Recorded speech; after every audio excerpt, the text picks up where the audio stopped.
Hello दोस्तों, स्वागत है आपका मेरे यूट्यूब चैनल में। आज मैं आपको एक ऐसे टॉपिक के बारे में बात करने जा रहा हूँ, जिसमें 99% लोग मार्केट से बाहर हो जाते हैं। उसका एक मेन रीज़न होता है। ज़्यादातर लोग सोच रहे होंगे कि मार्केट की मेन मिस्टेक क्या होती है?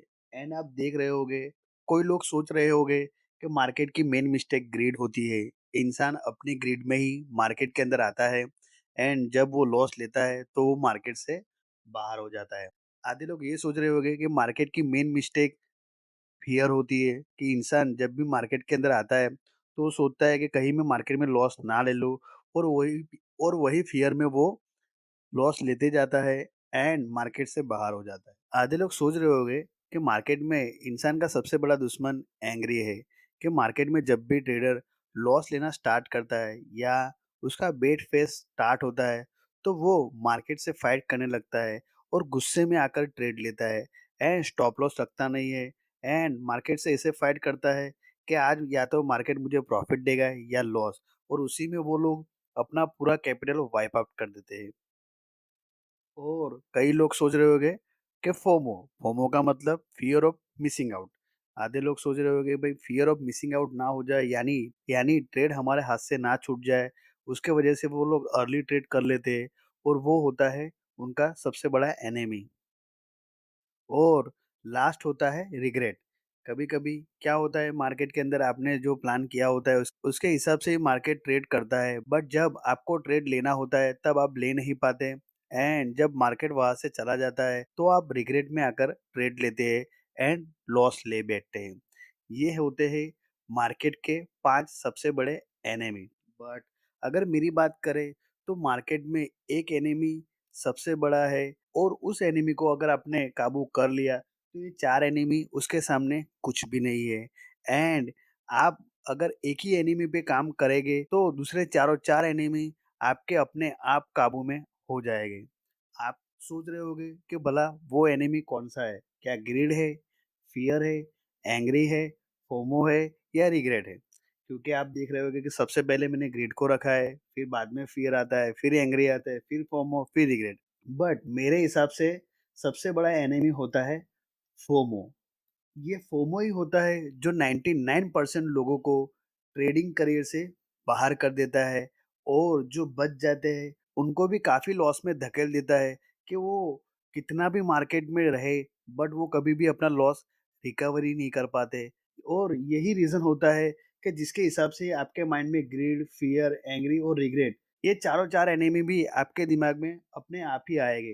बट अगर आपने फोमो को कंट्रोल कर लिया, यानी फ़ियर ऑफ मिसिंग आउट को कंट्रोल कर लिया, तो आपको ग्रीड, फ़ियर, एंग्री और रिग्रेट को दूर करने की ज़रूरत नहीं है, क्योंकि अगर आपने फोमो पे सिर्फ़ कंट्रोल कर लिया, तो ये चारों 4 एनिमी अपने आप ही दूर हो जाएगी। मैं आपको ये क्यों बता रहा हूँ? क्योंकि मैंने भी दोस्तों फोमो में बहुत काम किया है एंड मेरा सबसे बड़ा एनिमी भी फोमो ही था। एंड आज मैं 99% फोमो से दूर हो चुका हूँ, बट अभी भी कभी-कभी मेरे दिमाग में फोमो आ जाता है, कभी-कभी ट्रेडिंग के अंदर मेरे दिमाग में फोमो आ जाता है, बट उसका भी मैंने इलाज ढूँढ लिया है और वही इलाज के बारे में मैं आपको आज बताने जा रहा हूँ। तो चलिए पहले चेक कर लेते हैं कि फोमो में आपके साथ होता क्या है। तो ये है हमारे सामने एक चार्ट, और इसमें आपको मैं बताता हूँ कि फोमो में ट्रेडर क्या गलती करता है। एंड ये चार्ट में आपको पता भी चलेगा कि फोमो आखिर कितना डेंजरस होता है। आप देखोगे मार्केट यहाँ पर कहीं ओपन होता है, उसके पहले मार्केट यहाँ था एंड गैप अप ओपन होता है एंड यहाँ कहीं ओपन होकर ऊपर जाने की कोशिश करता है। आप देखते हो कि जब मार्केट ने इस लेवल को ब्रेक कर दिया, तो कई ट्रेडर क्या सोचेंगे कि मार्केट ने इस लेवल को ब्रेक किया है, तो अब मार्केट ऊपर जाएगा। एंड आप क्रॉस आउट करते हो कि मार्केट यह इस लेवल को ब्रेक नहीं कर पा रहा एंड मार्केट अब फाइनली ऊपर ही जाएगा। तो कई लोग यहाँ पर या यहाँ कहीं ट्रेड लेते हैं। जो लोग बच जाते हैं या रह जाते हैं, वो लोग क्या करते हैं, जब इस लेवल का ब्रेकआउट होता है, यानी जब ये लेवल ब्रेक होता है एंड उसके ऊपर कैंडल क्लोज देती है, तो और ट्रेडर यहाँ कहीं एंट्री करते हैं एंड सोचते हैं कि मार्केट ने इस लेवल को ब्रेक कर दिया, अब तो मार्केट ऊपर ही जाएगा।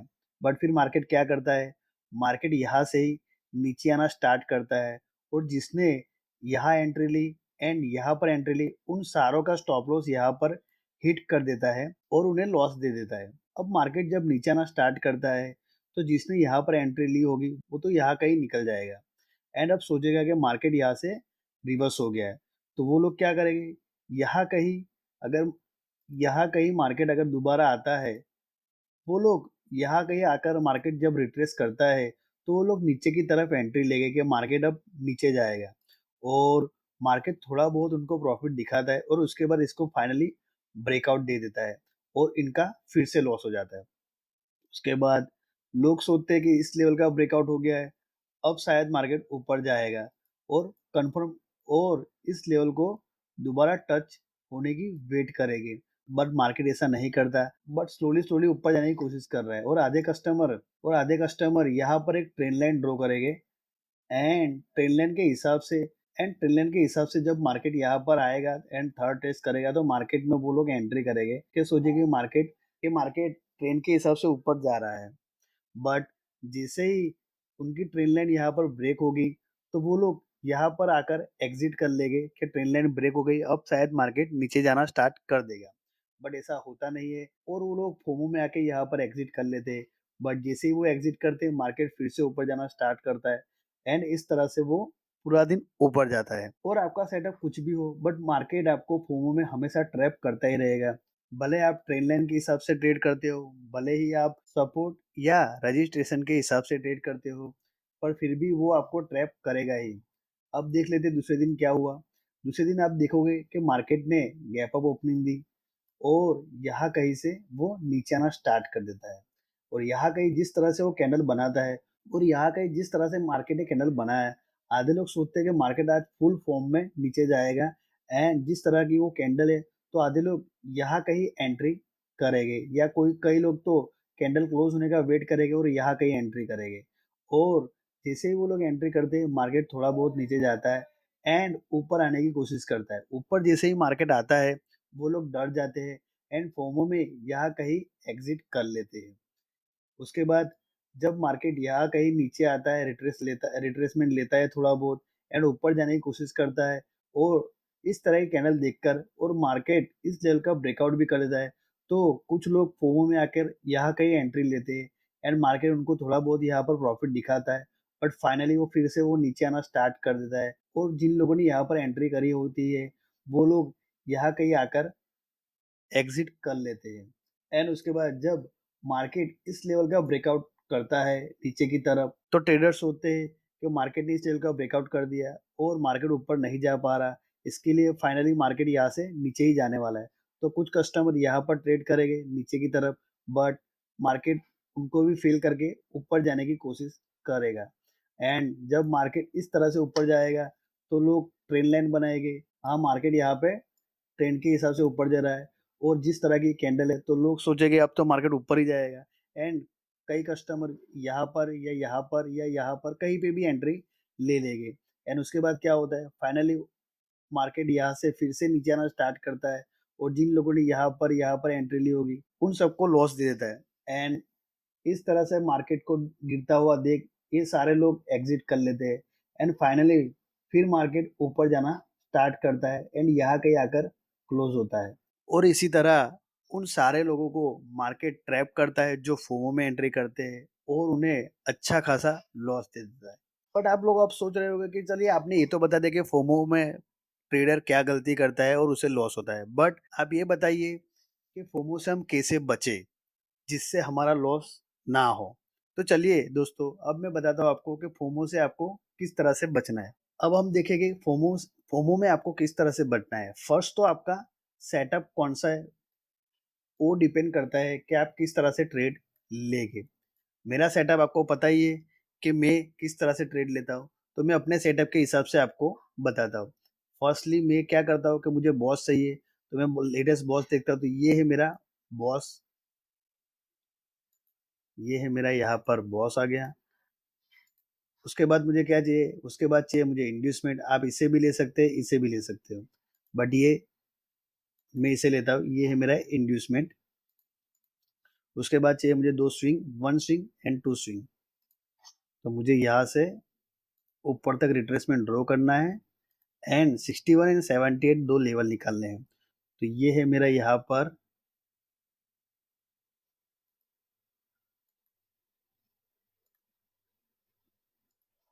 तो ये है मेरा यहाँ पर 61 एंड ये है मेरा 78 और दोनों नज़दीकी है तो मैं यहाँ पर एक बॉक्स बना दूंगा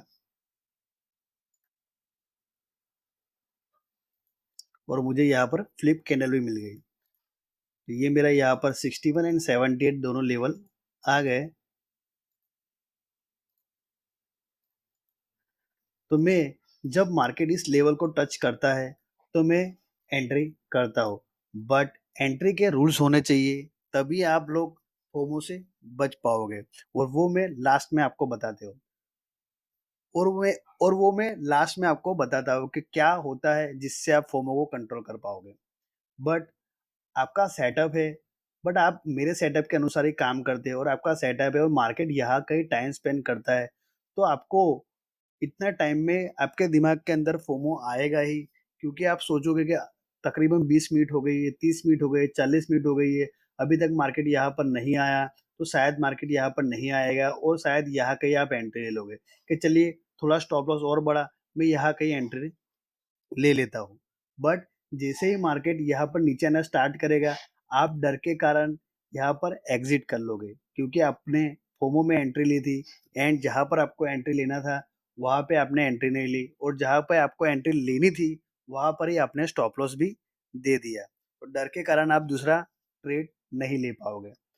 पर आपको पर आप जैसे ही इस लेवल पे आए तो आपके माइंड में जैसे ही आपको फोमो आए तो आपको इमोजीज पे जाना है एंड यहाँ पे इमोजीज ले लेनी है जो फोमो को डिफाइन करे और उसको सेव भी कर देना है।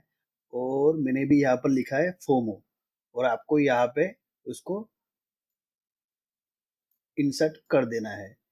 ये इसलिए जरूरी है क्योंकि आपको एहसास होता रहे कि दरअसल मेरा ये सेटअप नहीं है और ना ही मार्केट ने अभी तक मेरे सेटअप पे आया है और ना ही मार्केट अभी तक मेरे लेवल पे आया है और ये सिर्फ मेरे दिमाग में फोमो चल रहा है, उसके रिगार्डिंग मैं यहाँ पे ट्रेड लेने की सोच रहा हूँ। तो मुझे कुछ भी करके यहाँ पे ट्रेड नहीं लेना और बचना है और मेरे सेटअप पे या मेरे लेवल पे आए तभी मुझे ट्रेड लेना है। अगर मार्केट यहाँ कहीं से भी ऊपर चला जाता है तो कोई दिक्कत नहीं है, बट आपने अपना रूल फॉलो किया, आपने फोमो में एंट्री नहीं की। तो इसके वजह से जब भी आपके दिमाग में फोमो आए, आप आप ऐसी इमोजीज लेके वहां पे इंसर्ट कर दीजिए जहां पे आपको फोमो एहसास हो और उसके बाद मेन होता है एंट्री। मैं जब मार्केट ने इस लेवल को यहाँ पे टच किया तो मैं यहाँ पर एंट्री नहीं करता, मैं सिर्फ टेस्ट करता हूँ कि मार्केट मेरे लेवल पर आके क्या करता है। तो फर्स्ट तो मुझे यहाँ पे साइन मिलता है कि हाँ मार्केट यहाँ पर आकर बुलिश हो सकता है। सेकंड, मुझे यहाँ पर पॉजिटिव कैंडल मिल गई और जैसे ही दोनों कैंडल मिल जाती है उसके बाद मैं नेक्स्ट कैंडल की वेट करता हूँ कि जैसे इस लेवल पे टच करता है मार्केट, मैं उस लेवल पे एंट्री करूंगा। बट एंट्री पॉइंट के भी कुछ मेरे रूल्स है, वो मैं आपको आगे बताता हूँ। तो जैसे ही मैंने यहाँ पर जैसे ही मैंने यहाँ पे थर्ड टेस्ट किया और एंट्री ली में, अब मुझे क्या करना है, अब मुझे कुछ नहीं करना है, बस मुझे यहाँ पे लॉन्ग पोजीशन लेनी है। तो उसके हिसाब से मुझे यहाँ पर 1:3 mark down 1:3 risk to reward mark down कर देना है, जिसमें मेरा यहाँ पर रिस्क रहेगा इसके नीचे। ओके, 15 पॉइंट के आसपास यहाँ पर मेरा रिस्क रहेगा एंड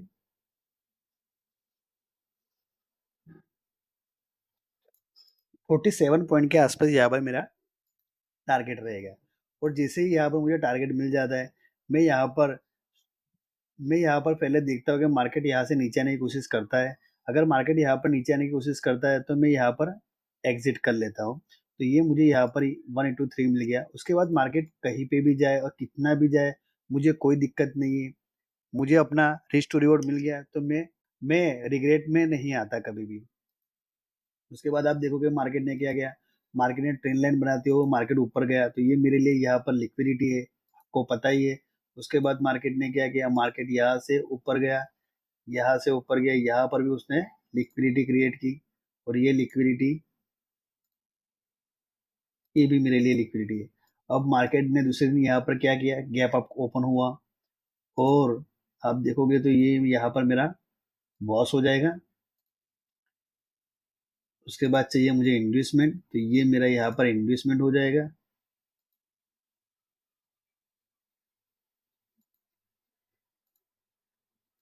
उसके बाद चाहिए मुझे दो स्विंग, तो फर्स्ट स्विंग मेरा ये रहा।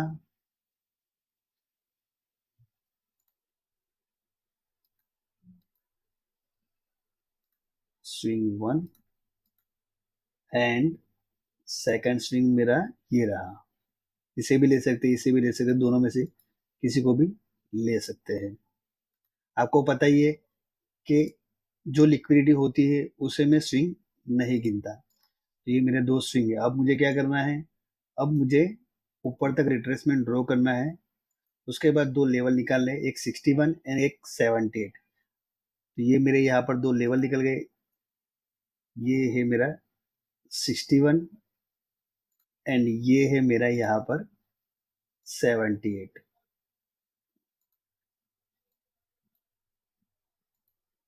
अब ये मॉर्निंग टाइम है और मुझे क्या करना है कि मेरे लेवल पे आने के बाद मार्केट क्या करता है देखता हूँ मैं। तो मेरे लेवल पे आने के बाद मार्केट क्या करता है, तो आप देखोगे मार्केट ने यहाँ पर आते ही ब्रेक डाउन दे दिया, तो ये लेवल मेरा यहाँ पर कैंसिल हो जाएगा। एंड यहाँ कहीं मार्केट आया जिसे 78 को टच किया, मार्केट ने इतना बुलिशनेस दिखाया, तो यहाँ पे मैं एक कॉन्फिडेंट हो गया कि मार्केट यहाँ से ऊपर जा सकता है। और उसके बाद जैसे ही मार्केट यहाँ पर, और उसके बाद जैसे ही नेक्स्ट कैंडल मार्केट यहाँ पर फिर से टच करने आएगी, तो मैं यहाँ पर अपनी एक पोजीशन क्रिएट कर सकता हूँ जिसमें मेरा स्टॉप लॉस, ओके, इतना मेरा स्टॉप लॉस रहेगा। एंड 1823, जिसमें मेरा 1823 13 पॉइंट के आसपास मेरा स्टॉप लॉस रहेगा। एंड 45 पॉइंट के आसपास मेरा टारगेट रहेगा, जिस जो मुझे यहाँ पर ऑलरेडी मिल गया है। उसके बाद मैं देखता हूँ कि आगे क्या करता है मार्केट। आगे आप देखोगे तो यहाँ पर भी इसने नीचे ब्रेक दिया है, तो ये यहाँ पर मेरा हो जाएगा बॉस। ये हो गया यहाँ पर बॉस। उसके बाद ये है मेरा इंड्यूसमेंट। उसके बाद से मुझे दो स्विंग, तो फर्स्ट स्विंग मेरा ये रहा, सेकंड स्विंग मेरा ये रहा। अब मुझे क्या करना है, ऊपर से लेके नीचे तक रिट्रेसमेंट ड्रॉ करना है। तो ये है मेरा यहाँ 78। कई लोग इसे भी ले सकते हैं, इसको भी आप ले सकते हो। और उसके बाद आपको चाहिए फ्लिप, तो ये है आपकी स्विंग जो होता है, आपको भी पता है कि वो फ्लिप की तरह काम करता है। तो ये है आपका फ्लिप और 78 लेवल। अब आपको क्या करना है, मार्केट जिसे आपको यहाँ पर आया, मार्केट ने जैसे ही यहाँ पर आया, तो आपको क्या करना है कि यहाँ पर एंट्री ले लेनी है। अब यहाँ पर क्यों एंट्री ले लेनी है, यहाँ पर क्यों आपको वेट नहीं करना, वो मैं आपको एंट्री पॉइंट के रूल्स के बारे में आगे बताता हूँ, उसमें आपको डिस्क्राइब करूंगा। अब मैंने यहाँ पर अगर एंट्री ली है, तो जिसमें मेरा स्टॉप लॉस रहेगा 19 पॉइंट के आसपास मेरा स्टॉप लॉस रहेगा।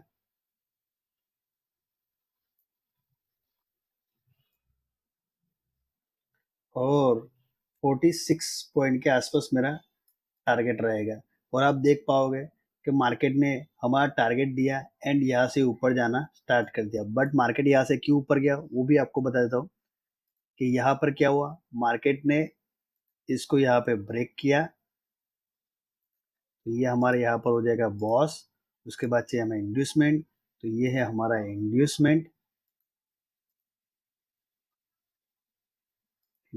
उसके बाद चाहिए हमें दो स्विंग, तो फर्स्ट स्विंग मेरा ये रहा, सेकंड स्विंग मेरा ये रहा। इसको आप स्विंग नहीं गिन सकते क्योंकि ये सिर्फ फ्लिप है, क्योंकि मार्केट यहाँ आने के बाद सिर्फ ऊपर चला गया, तो फ्लिप को आप मत गिनिए। आप इसे इंड्यूसमेंट ले सकते हैं और ले भी सकते हैं, अगर आपको स्टॉप लॉस बड़ा रखना है तो आप इसे भी ले सकते हैं। चलिए मैं दोनों दे के दिखा देता हूँ आपको।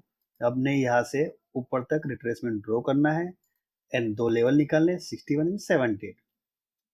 तो आप देखोगे 78 पे जैसे ही मार्केट आया, मार्केट ने फर्स्ट तो यहाँ पे स्टॉप दिया, दूसरा सेकंड उसने पॉजिटिव कैंडल दी, एंड बाद में जब वो टच करने यहाँ पे आया, तो मैं यहाँ पर एंट्री करता हूँ।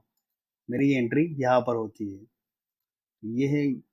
ये है मेरा यहाँ पर थर्ड एंट्री 70 8 78 जिसमें मेरा जिसमें मेरी लॉन्ग पोजीशन रहेगी और जिसमें मुझे 12 पॉइंट के आसपास स्टॉप लॉस चाहिए एंड 38 पॉइंट के आसपास टारगेट चाहिए। बट जब ऐसी कैंडल जब आपको टारगेट मिल जाता है और ऐसी कैंडल बनती रहती है तो आपको वेट करना है कैंडल क्लोज होने का। उसमें क्या होता है, आपको 1 to 3 से भी ज्यादा रिस्क टू रिवॉर्ड मिल जाएगा। तो ये है मेरा यहाँ पे थर्ड एंट्री और उसके हिसाब से मुझे रिस्क टू रिवॉर्ड अच्छा खासा यहाँ पर मिला था। उसके बाद अगर आप देखोगे मार्केट यहाँ गया है तो उसमें हमारा सेटअप ने किस तरह से काम किया वो भी आपको पता। तो ये यहाँ पर आपको बॉस मिल गया, ये यहाँ पर आपको इंड्यूसमेंट मिल गया,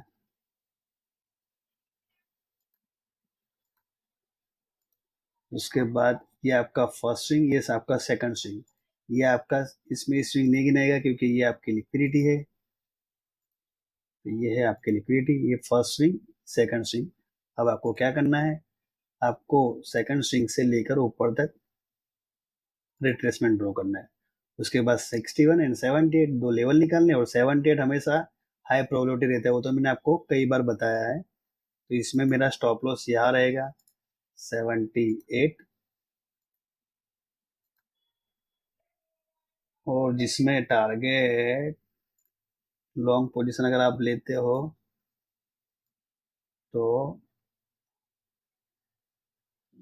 12 पॉइंट के आसपास आपका स्टॉप लॉस एंड 39 पॉइंट के आसपास टारगेट, जिसमें मुझे टारगेट मिला। तो आप देख पाओगे यहाँ पे मुझे फर्स्ट यहाँ पे एंट्री मिली, सेकंड यहाँ पे एंट्री मिली, थर्ड यहाँ पे एंट्री मिली, फोर्थ यहाँ पे एंट्री मिली और चारों में मैंने अच्छा खासा प्रॉफिट बुक किया। बट उसके पहले ही दिन मुझे सिर्फ एक ही एंट्री मिली और उसमें भी मैं खुश था। आपको मार्केट कभी-कभी एक से ज़्यादा भी एंट्री दे सकता है और कभी-कभी आपको एक एंट्री दे सकता है और कभी-कभी तो आपको एंट्री नहीं भी दे सकता। बट जब भी आपको मार्केट इस तरह से बिहेव करे, आपको फोमो में आकर कभी भी ट्रेड नहीं लेना है। और जब भी आपके माइंड में फोमो आए, आप इस इमोजी को या आपको जो भी अच्छा लगे उस इमोजी को सिलेक्ट करिए और उसका नाम फोमो दीजिए एंड जब भी आपके दिमाग में फोमो आए, आप उसको वहाँ पे पेस्ट कर दीजिए। तो आपको क्लिक होता रहेगा कि ओके अभी मेरे माइंड में फोमो चल रहा है तो मैं फोमो में कभी भी एंट्री नहीं करूंगा, और ये आप अपना एक रूल बना दीजिए। अब मैं आपको बताता हूँ एंट्री पॉइंट के बारे में, जिससे आप क्लियर हो जाओगे कि कब आपको एंट्री करनी है और कब नहीं। ये अगर आप देखोगे तो ये मेरी यहाँ पर हो गई कंफर्मेशन एंट्री, उसके बाद ये मेरी यहाँ पर हो गई कंफर्मेशन एंट्री, ये मेरी यहाँ पर हो गई अग्रेसिव एंट्री, ये मेरी यहाँ पर फिर से कंफर्मेशन एंट्री क्योंकि यहाँ पे स्टॉप दिया, पॉजिटिव कैंडल दिया, थर्ड में जैसे यहाँ पे टच हुआ मैंने यहाँ पे एंट्री कर ली। अब मैं आपको बता दूं मेरा एंट्री पॉइंट क्या है। ओके दोस्तों, तो हम आ गए मेरे एंट्री पॉइंट पे। मैं दो टाइप से एंट्री करता हूँ, फर्स्ट मेरी होती है अग्रेसिव एंट्री एंड सेकंड मेरी होती है कंफर्मेशन एंट्री। अग्रेसिव एंट्री के मेरे रूल्स है, फर्स्ट तो मुझे सेटअप मेरा होना चाहिए यानी बॉस इंड्यूसमेंट फ्लिप 61 एंड 78 दो स्विंग पॉइंट होने चाहिए, वहां से मैं 61 एंड 78 लेवल ड्रॉ करूंगा। सेकंड मेरा होता है सेटअप में एक्स्ट्रा कंफर्मेशन हो जेम के ट्रेन लाइन या कोई चार्ट पैटर्न बन रहा होता है तो भी मैं अग्रेसिव एंट्री वहां पे कर लेता हूँ। थर्ड, अग्रेसिव एंट्री माटे ट्रेंड फेवर होना जरूरी है, क्योंकि अग्रेसिव एंट्री आप तब ज्यादा कर सकते हो जब अगर मार्केट पॉजिटिव है ना, आप पॉजिटिव ट्रेड लेने वाले हो तब, या मार्केट नेगेटिव हो और आप नेगेटिव ट्रेड लेने वाले हो, यानी ट्रेंड का फेवर होना ज्यादा जरूरी है। नेक्स्ट रीजन मेरा होता है most of the time aggressive entry माटे में morning time 9:15 to 9:45 and 2:45 to 3:10 end of the day, ये दो टाइम होते हैं जो मैं अग्रेसिव एंट्री के लिए यूज करता हूँ। उसके बाद अग्रेसिव एंट्री माटे 61 एंड 78 पर ट्रेन लाइन નો थर्ड टेस्ट થતો હોય तो भी मैं वहां पे एंट्री करता हूँ। और લાસ્ટ અગ્રેસિવ એન્ટ્રી માટે મલ્ટિપલ લેવલ હોય, જેમ કે 61 લેવલ પર જ બીજા સ્વિંગથી ત્યાં 50 या 78 लेवल आवे तो अपन मैं एंट्री वहां पे करता हूँ। अब मेरे कंफर्मेशन एंट्री रूल है, फर्स्ट तो मुझे फर्स्ट तो मेरा सेटअप होना चाहिए जो है बॉस इंड्यूसमेंट फ्लिप। फर्स्ट मेरा कंफर्मेशन एंट्री का टाइम जो रहता है वो 10 से 2:30 मोस्ट ऑफ द टाइम होता है। सेकंड, सेटअप लेवल पर आवे એ પહેલા એક ઝોનથી માર્કેટ વહેલા અપોઝિટ મૂવમેન્ટ કરે, પછી એ तोड़ीने सेटअप लेवल पर आवे, तो मैं वहाँ पे एंट्री करता हूँ और वो मार्केट वहाँ से मूव करता है। થર્ડ, સેટઅપ પર આવતા પહેલાની 2 યા 3 5 મિનિટની કેન્ડલ પ્રાઇસ રિજેક્ટ કરવાનું સ્ટાર્ટ કરી દે. યાની સેટઅપ પર આવે એટલે કેન્ડલ ક્લોઝ થાય, સેકન્ડ કેન્ડલ ડોજી અથવા ટ્રેડ ફેવર બને, तो नेक्स्ट कैंडल जेवी ये जोन पर टच થાય तो मैं वहाँ पे एंट्री कर लेता हूँ। एंड फोर एंड लास्ट, कोई बार सेटअप में माइनर सेटअप बने ત્યારે मैं अग्रेसिव एंट्री करता हूँ। ये होते हैं मेरे एंट्री के रूल, और मेरे एंट्री के रूल के हिसाब से ही मैं एंट्री करता हूँ। मैं फॉर्मो में कभी भी एंट्री नहीं करता। और दोस्तों आप भी इसे फॉलो कर सकते हैं। तो चलिए दोस्तों, फिर मिलते हैं हम किसी नेक्स्ट वीडियो में। और दोस्तों, अगर आपको मेरी मेहनत पसंद आ रही है और आपको मेरा वीडियो थोड़ा भी अगर पसंद आ रहा हो, तो प्लीज़ इसे लाइक और शेयर कीजिए। और अगर आप मेरे इस चैनल पे नए हो, तो इसे सब्सक्राइब करके घंटी के आइकन को भी दबा दीजिए, जिससे हमारे आने वाले वीडियो की नोटिफिकेशन आपको मिलती रहे।